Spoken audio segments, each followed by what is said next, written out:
Après avoir vu les formules de Taylor, nous allons passer au développement limité proprement dit.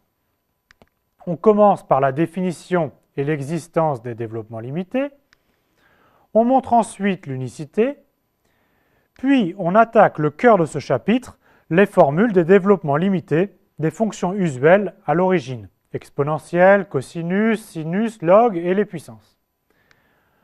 Une fois que l'on connaît ces formules, on explique comment trouver l'EDL des fonctions en un point quelconque.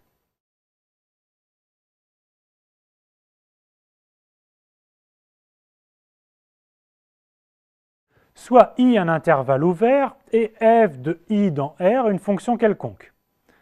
Pour un réel A de l'intervalle I et un entier n, on dit que f admet un développement limité en A à l'ordre n s'il existe des réels C0, C1, Cn, etc.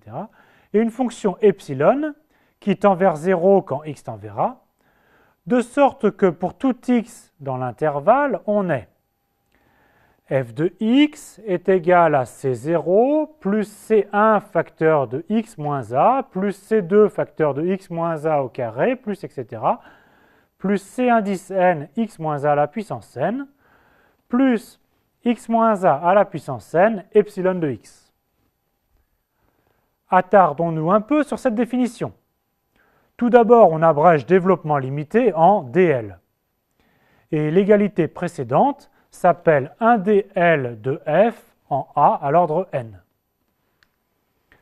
Le terme C0 plus C1 facteur de x moins a jusqu'à C indice n facteur de x moins a puissance n s'appelle la partie polynomiale du dl. Et le terme x moins a puissance n epsilon de x est appelé le reste du dl. Bien sûr, vous aurez compris, la terminologie est la même que pour les formules de Taylor. Il y a une bonne raison pour cela. La première façon d'obtenir des dl est d'utiliser les formules de Taylor. En effet, la formule de Taylor permet de prouver l'existence d'un développement limité pour une fonction suffisamment régulière. Si f est de classe Cn, alors f admet un dl en A à l'ordre n. f de x est égal à f de a plus f' de a divisé par factoriel 1 facteur de x moins a plus f seconde de a divisé par factoriel 2 facteur de x moins a au carré plus etc. Avec comme reste x moins a à la puissance n epsilon de x qui tend vers, avec epsilon de x qui tend vers 0 lorsque x tend vers a. Vous aurez reconnu la formule de Taylor et plus précisément la formule de Taylor-Young. En posant ck comme coefficient f dérivé k fois en a divisé par factoriel k, on obtient le développement limité. La situation la plus courante est lorsque a est égal à 0. Et la formule de Taylor à l'origine fournit alors le dl suivant.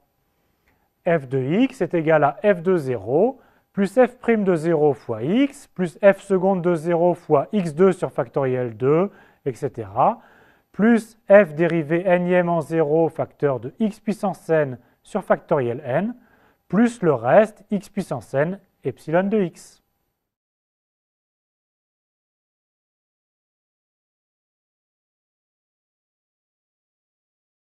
Après l'existence, voici l'unicité. Proposition, si f admet un développement limité, alors ce développement limité est unique. La preuve est simple. On suppose que l'on a un premier développement limité de f et un second.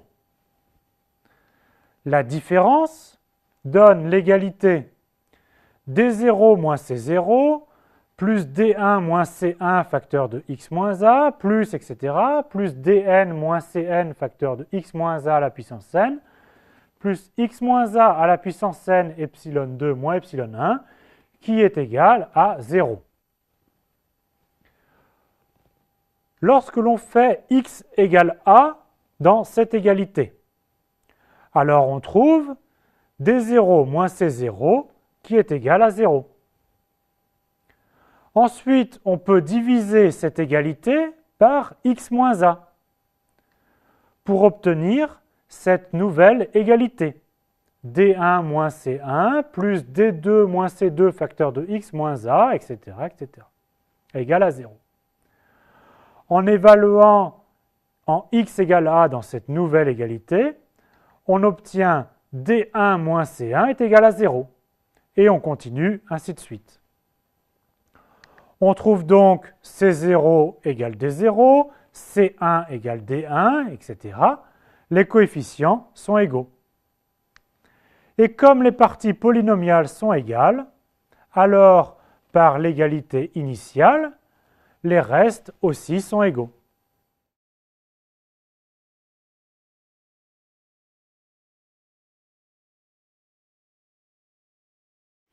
L'unicité permet de dire le développement limité de f, à la place de un développement limité. Mais l'unicité a d'autres conséquences. Par exemple, si f est une fonction paire, alors la partie polynomiale de son dl en 0 ne contient que des monômes de degré pair. Si f est une fonction impaire, alors il n'y a que des monômes de degré impair.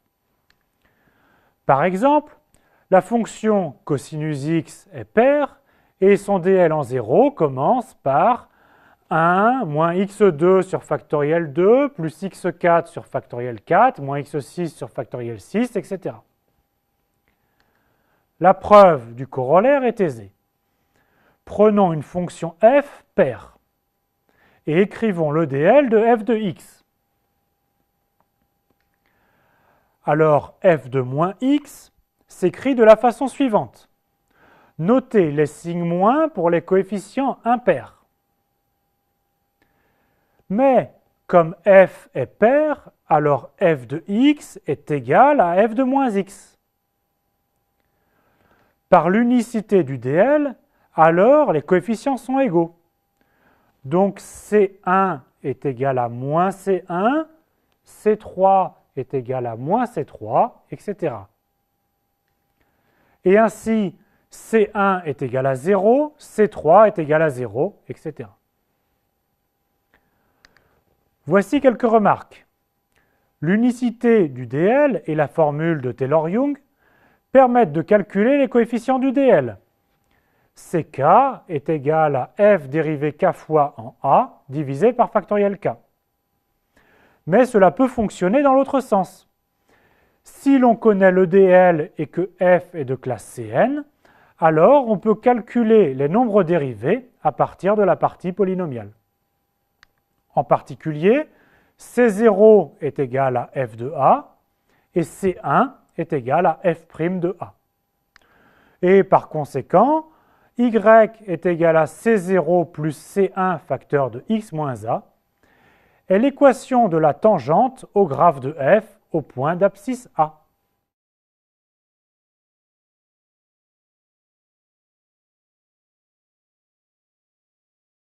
Les dl suivants en 0 proviennent de la formule de Taylor-Young. Nous commençons par le dl de l'exponentielle que l'on a déjà rencontré dans la partie précédente. Exponentielle de x, c'est 1 plus x sur factoriel 1, plus x2 sur factoriel 2, plus x3 sur factoriel 3, etc., plus x puissance n sur factoriel n, plus le reste x puissance n fois epsilon de x. Il est aussi très utile de savoir l'écrire à l'aide des sommes formelles. Exponentielle de x, c'est la somme pour k variant de 0 jusqu'à n de x puissance k sur factoriel k, et plus le reste ici que j'ai noté petit o de x puissance n. Deuxième formule fondamentale, celle du logarithme. Le logarithme de 1 plus x, c'est x moins x2 sur 2, plus x3 sur 3, moins x4 sur 4, etc., plus moins 1 à la puissance n-1, x puissance n sur n, plus x puissance n epsilon de x. Qui s'écrit aussi, log de 1 plus x, c'est la somme pour k variant de 1 à n de moins 1 puissance k moins 1, x puissance k sur k, et ensuite plus petit o de x puissance n. remarquez bien qu'il n'y a pas de terme constant, pas de factoriel au dénominateur, et que les signes alternent plus, moins, etc. À partir du dl de l'exponentielle, on va en déduire 4 autres formules qui sont faciles à mémoriser. Tout d'abord, le dl de cosinus hyperbolique.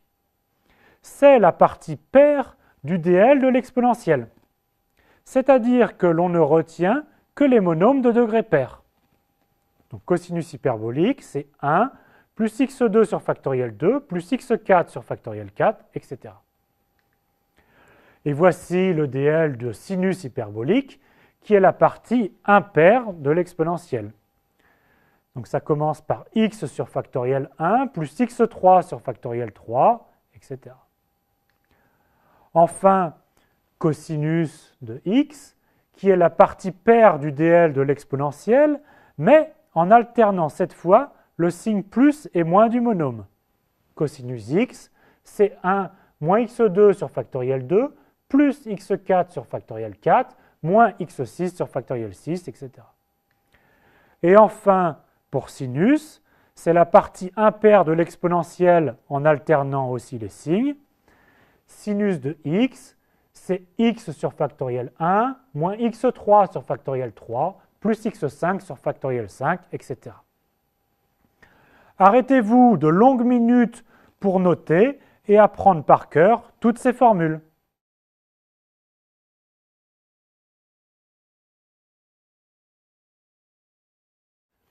On continue avec une autre formule importante, celle pour les puissances.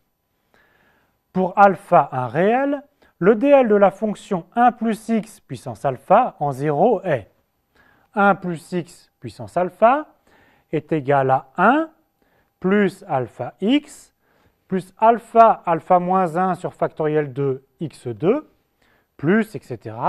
plus alpha alpha moins 1 alpha moins 2 jusqu'à alpha moins n plus 1 divisé par factoriel n fois x puissance n et plus le reste x puissance n epsilon de x. En prenant alpha est égal à moins 1, on obtient le dl de 1 sur 1 plus x. 1 sur 1 plus x est égal à 1 moins x plus x2 moins x cube, etc. Mais il est encore plus facile de retenir le dl de 1 sur 1 moins x. 1 sur 1 moins x est égal à 1 plus x2 plus x cube, etc. Il se retrouve aussi avec la formule de la somme d'une suite géométrique. Enfin, pour alpha est égal à 1 demi, on a 1 plus x à la puissance 1 demi qui est égal à racine de 1 plus x. Et on trouve que racine de 1 plus x est égal à 1 plus x sur 2 moins 1 huitième de x carré plus etc. dont il faut connaître les 3 premiers termes.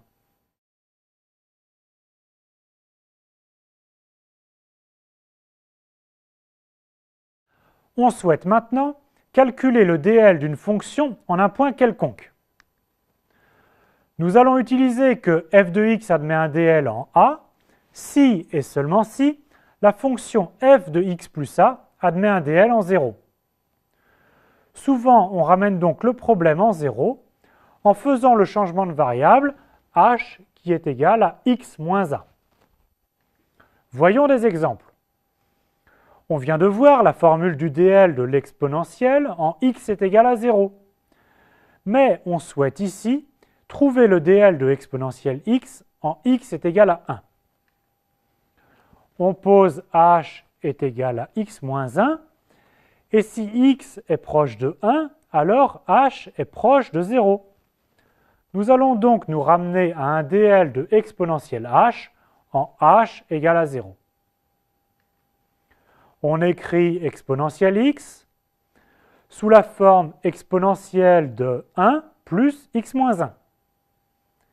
Et comme exponentielle de a plus b, c'est exponentielle de a fois exponentielle de b, c'est égal à exponentielle 1 fois exponentielle x moins 1.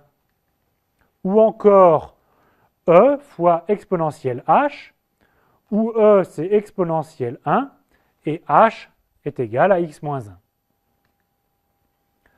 Maintenant, on utilise le dl de exponentielle h en 0 pour obtenir e facteur de 1 plus h2 sur factoriel 2 plus h3 sur factoriel 3, etc. jusqu'au reste h puissance n epsilon de h. On revient au x en remplaçant cette fois h par x moins 1. On obtient bien le dl de exponentielle x en 1, car epsilon de x moins 1 tend vers 0 quand x tend vers 1.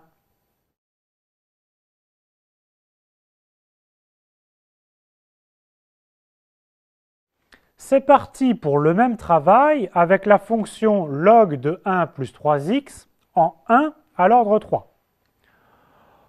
On pose h est égal à x moins 1 et il faut se ramener à un dl du type log de 1 plus h en h est égal à 0. Comme h est égal à x moins 1, alors x est égal à h plus 1. Ainsi, log de 1 plus 3x est égal à log de 1 plus 3 fois 1 plus h, c'est-à-dire log de 4 plus 3h. Factorisons par 4 pour obtenir log de 4 plus log de 1 plus 3h sur 4, grâce à la formule log de a fois b est égal à log de a plus log de b. On sait que x est proche de 1, donc h est proche de 0. Donc 3h sur 4 est aussi proche de 0.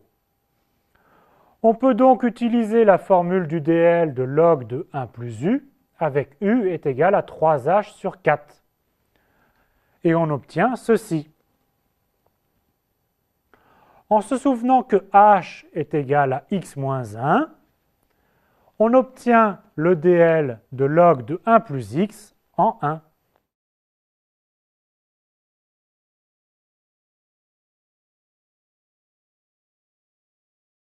Apprenez les formules de développement limité, vous en aurez besoin pour ces questions, mais aussi continuellement dans la suite du cours.